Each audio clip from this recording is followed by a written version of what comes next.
And Hoos, we're learning more tonight about the other mayoral candidate whose name is coming up in federal court documents related to the federal charges Quintez Brown is facing. Brown is accused of trying to kill mayoral candidate Craig Greenberg. WLKY's Gladys Bautista was in the courtroom for Brown's detention hearing today. She spoke with another candidate for mayor who shares what he thinks about the effort to get Brown released on house arrest.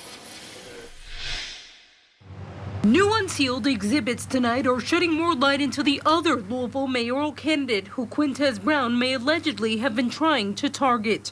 Current Jeffersontown Mayor Bill Deariff. You can't do this job and cower to what may or could be. Documents show, along with searching Craig Greenberg and his family members, Deariff's name came up in Brown's search history. My name's been Googled many times, so the fact that somebody Googled me is not a big concern at the time. The fact that somebody has committed a crime later is something that the court system has to deal with. This as federal judge Benjamin Beaton deliberated Thursday on whether to allow Brown out on house arrest as he awaits trial for allegedly attempting to kill mayoral candidate Craig Greenberg in February. This is a federal crime, so it's been elevated to that level.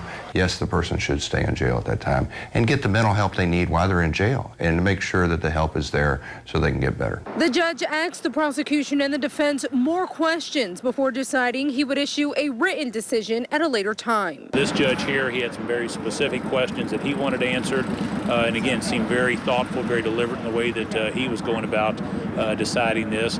And the fact that he is going to take time is actually, I think, in our favor. The line of questioning by Judge Beaton in the federal courthouse where cameras aren't allowed in, focusing on Brown's mental health history and treatment if he were to be put on house arrest as he awaits trial.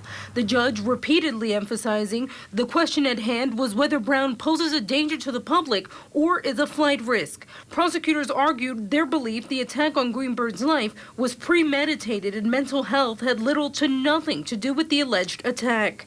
Defense attorney Patrick Wren argues that because Brown was admitted to Our Lady of Peace Treatment Center and released back to undergo home therapy shows he is not a threat to the public. U of L professor Ricky Jones is hopeful he will soon be able to assume his role as a third-party custodian for Brown if he's let out on home incarceration. I thought the judge was attentive, fair, and said that he's going to weigh all factors and come back and tell us what he feels. Reporting in downtown Louisville, Gladys Bautista, WLKY News.